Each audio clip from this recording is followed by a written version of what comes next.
Welcome back to the Zart and Zoni show. I'm Max Zart. And I'm Brendan Ronzoni.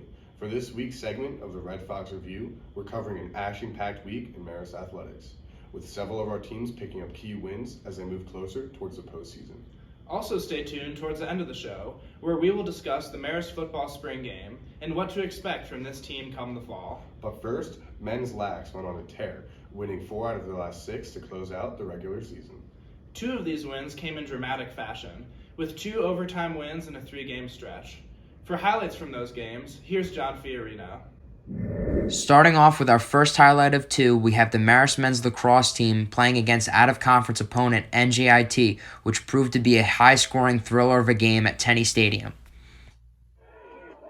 Jojo Pareca with the beautiful spin move behind the net finds Kevin Pulera for the first goal of the game. This will be the first of many for Pulera.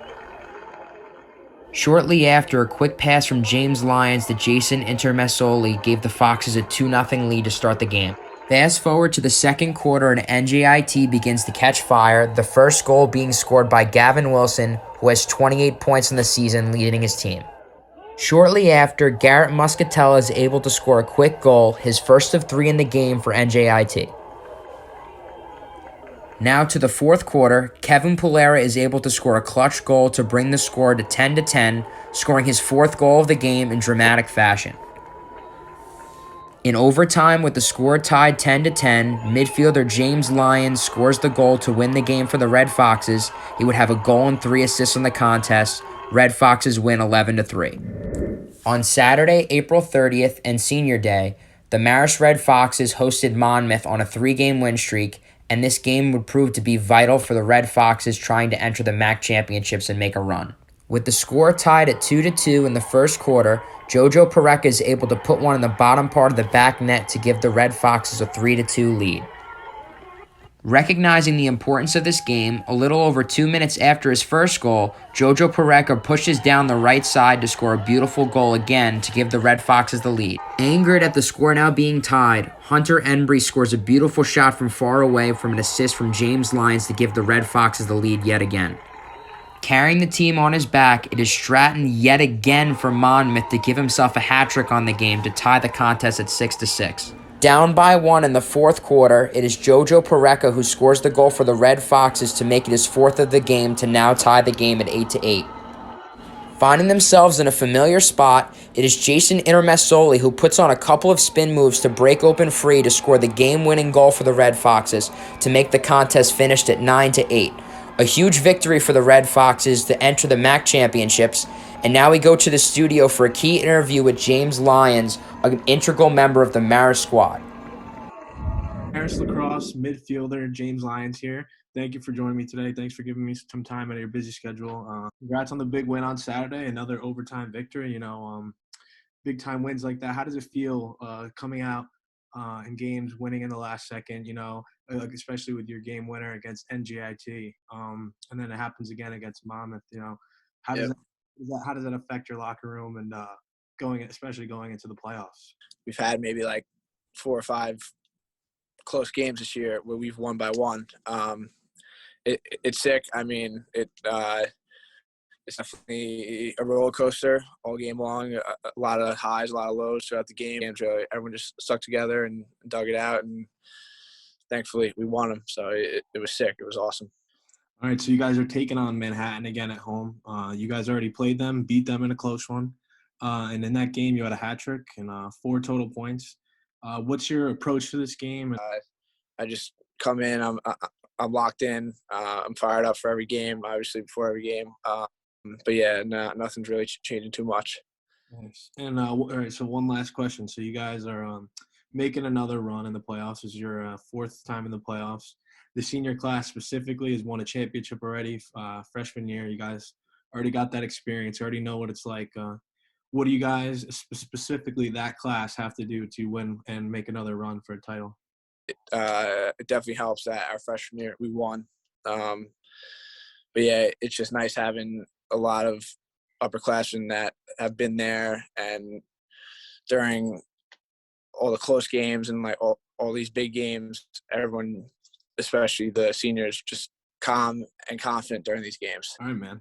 Thank you. Thank you for your time. Thank you for answering some of my questions. and good luck this Thursday. The lacrosse team finished their regular season with a 5-1 MAC record, taking a share of the regular season title.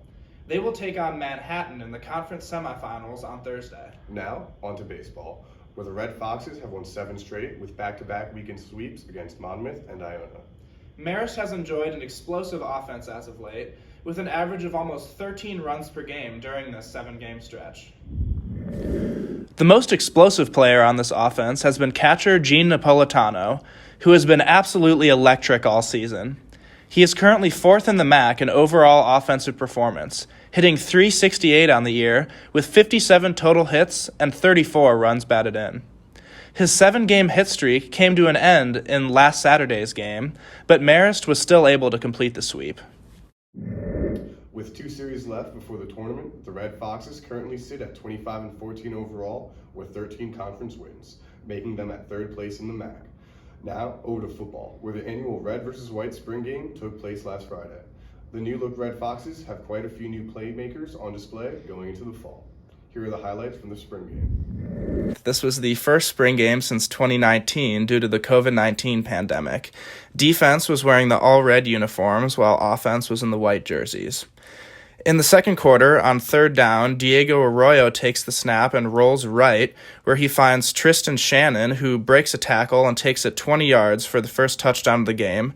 Tristan Shannon is looking to have a bigger role on the offense this year as more of a 3rd down back. In the second quarter, at the goal line, a minute before halftime, the Philly special is run by the offense, which is intercepted by Claiborne Fields, an absolutely incredible diving catch by the redshirt junior, who was an All-American last year, recording 5 interceptions, and looking to be a big leader on the defense this coming season. Third quarter now, with the ball on the 18-yard line, and freshman quarterback Logan Brabham finds Sharon Davis, who takes it in for an 18-yard touchdown, the offense's 2nd touchdown of the game. A big run-after-catch day for Marist receivers. Fourth quarter now, from the 8-yard line, Brock Bogozzi dumps it off to running back Devin Thompson, who takes it in for the touchdown, Marist offense's 3rd and final score of the day. Right, I'm here now with Brock Bogozzi, one of the quarterbacks on Marist's football team. Brock, thank you so much for joining me today. So last year was your true freshman season, and you appeared in 5 games with 1 start. And that 1 start was one of Marist's biggest games of the year. It was a night game in Tenney Stadium, one of the biggest crowds at any Marist event ever. So what was the feeling starting in such a huge event as a true freshman? What was that like for you? It was a lot leading up to it. I thought it was, honestly, after just kind of settling in the game, it was a lot of fun. Mm-hmm. And you had a very good performance that game. You threw for over 200 yards and 2 touchdowns. So how do you feel that performance impacted your confidence as a player, and how do you want to carry that moving forward? It was big for my confidence. I think it's just I can do a lot more. So I'm just excited to see what else I can do. Mm-hmm. So last year you were the backup under Austin Day, who was a longtime starter here at Marist.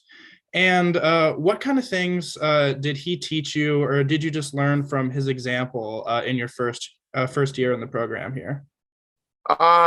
Both, but leading up to that Bryant game, he helped me watch film. He told me how to kind of ins and outs of watching film and how to study them. So he was always kind of helping me on and off the field. So this spring, how was your mindset different than in the previous year, going from knowing you were going to be the backup quarterback to now expecting to be the starter? It kind of changed in the sense of like being a leader, trying to take over the offense, and I tried to just try and slow everything down for myself this spring, and it was helpful that the spring just is not as tough as the fall is. So I think it helped me just know how to become a leader and help me control the offense and just help slow everything down. I think just this spring has helped me in that sense. All right. Well, that's all I have for you today, Brock. Thank you so much for joining me, and good luck in the upcoming season. And I think we're all excited to see what you're capable of. Thank you. The football team will take on Georgetown in their season opener on September 3rd at Tenney Stadium. And that will close out this week's episode of the Red Fox Review. Thank you for watching, and we will see you all next week. I'm Max Zart. And I'm Brendan Ronzoni. Go Red Foxes!